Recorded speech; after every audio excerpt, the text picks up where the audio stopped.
tidak beragama bagi orang yang tidak punya akal. Makanya kalau dia tidak punya akal, berarti dia kan nggak sehat, ya kan Bu? Kalau dia tidak sehat, ya ada kewajiban bagi diri. Sholat enggak wajib, puasa enggak wajib. Bagi orang gila karena dia tak berakal. Tapi kalau dia mati, masuk surga. Masuk surga. Begitulah enaknya jadi orang gila. Sholat enggak wajib, puasa enggak wajib, tapi mati masuk surga.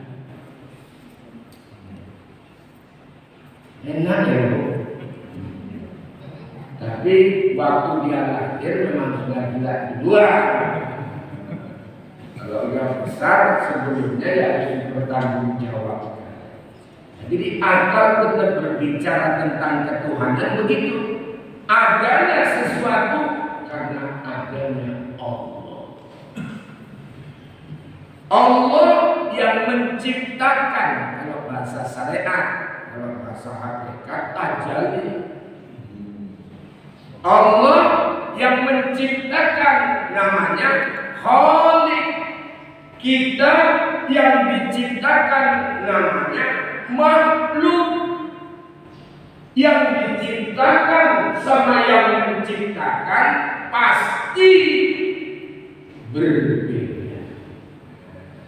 Kajian syariat ini ya, aspek makrifat umum. Adakah sama roti dengan tukang roti? Ya Bu? Sama nggak roti sama tukang roti? Pasti beda. Karena kita nggak pernah nanya, abang tukang roti, kok tahu mukamu macam roti begitu ya? Ini unsur kelogikaan yang bisa diterima. Makanya Islam ini bukan bahasa dogma. Artinya masuk akal, tidak masuk akal harus diterima. Tidak, memang bisa diakalkan. Ini konsep dalam bentuk makrifat umum. Kedua ada sifat namanya salbiyah. Ibu tadi ya. Salbiyah itu artinya menolak. Berarti ibu dulu aku dilamar berapa yang ibu tolak? Apa yang ditolak ini maksudnya bagi Allah? Yang ditolak itu hal yang tak layak pada Allah Ta'ala. Itu ditolak. Maka sifatnya apa? Idam, bako, muhalafatul hawadis, qiyamu ta'ala binafsi, wahdaniyah. 5.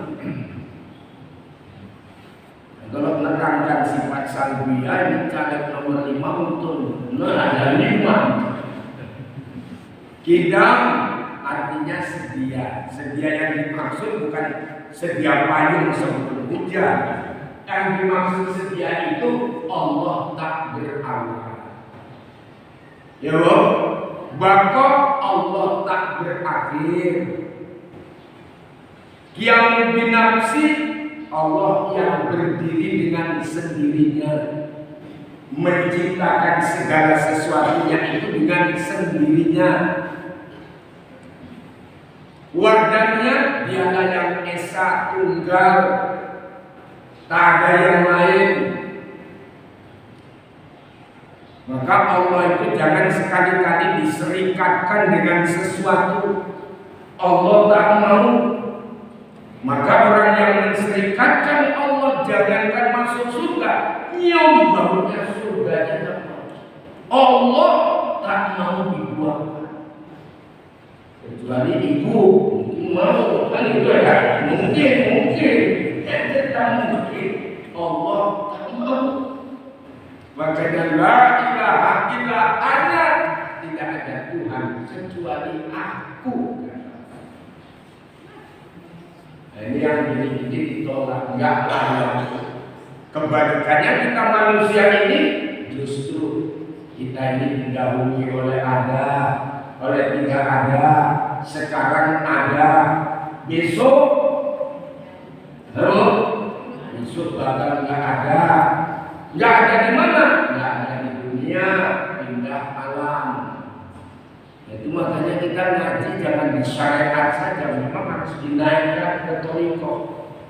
Makanya 4 ilmu dalam agama ini harus kita pegangi: syariat, tarekat, hakikat, makrifat.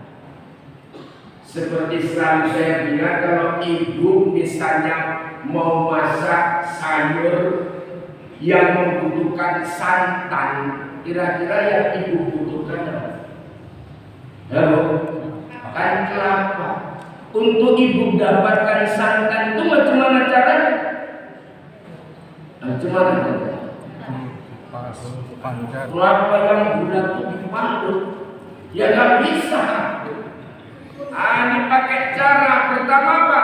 Buka serabutnya.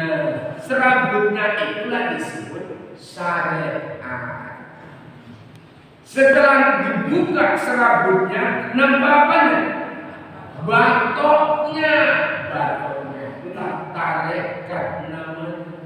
Karena persoalan tarekat itu bicara hati.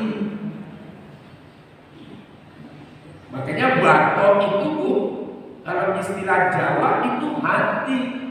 Makanya ada lagu seluku batok, batoknya. Kan nggak ada. Apa maksudnya? Suluk itu tempatnya di hati. Di hati itulah mengajarkan makna kalimat tauhid la ilaha illallah. Memang lagu anak-anak dulu ini rupanya ada beberapa toriko di dalamnya. Dibuka nampak, kan tadi nampak apa itu? Batoknya. Begitu batok dibuka, nampak apa itu?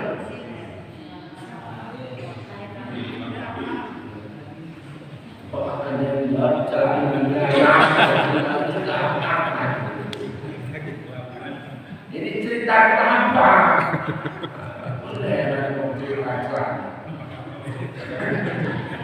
Tadi batok bukan kantor. Begitu dibuka batoknya, yang nampaknya putih-putih, itulah namanya kelapa. Kelapanya inilah disebut dengan hakikat.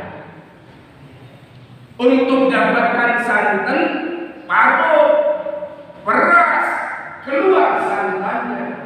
Santannya itulah disebut dengan makrifat. Jadi memang kaji ini tidak bisa duduk di syariat saja, harus masuk ke dalam. Karena diri manusia ini bukan unsurnya jasmani saja, tapi ada hati, ada nafas, ada ruh yang juga harus dinajikan supaya dia sepaham. Karena kalau hati ini nggak dinajikan, orang banyak sholat tapi sholat ragu. Jasadnya yang sholat, hatinya kok bisa ke mall? Ya kan bu? Jasadnya di pasar merah ini, di masjid ini, sholat, tapi kok hatinya sudah di bandara Kuala Lumpur. Itulah yang disebut dengan istilah cuma sholat raga, sholat jasad, tapi tidak menembus pada qalbi. Sehingga hati ini tidak adil ketika kita sholat. Makanya ketika sholat Bapak Ibu hadirkan hati. Kalaupun kita belum merasa lihat Allah, tapi merasa dilihat Allah. Paham? Paham? Macam ibu kalau sudah merasa dilihat, kan agak beda. Misalnya ibu diundang Pak Wali Kota, acara makan bersama, sama Pak Wali Kota. Bedakah ibu makan di rumah dengan makan di hadapan wali kota? Pasti beda. Kalau di rumah makan di rumah, ngambil nasi, masukkan itu. Kalau di depan wali kota karena merasa ditengok, makan apa? Sedikit. Padahal belum kenyang, udah kenyang. Habis itu keluar nggak nampak wali kota makan tidak, nggak puas. Begitulah sebenarnya kalau kita merasa diawasi. Makanya kita harus tembus ini Bu dalam beramal ibadah. Jangan jasad saja, tapi merasa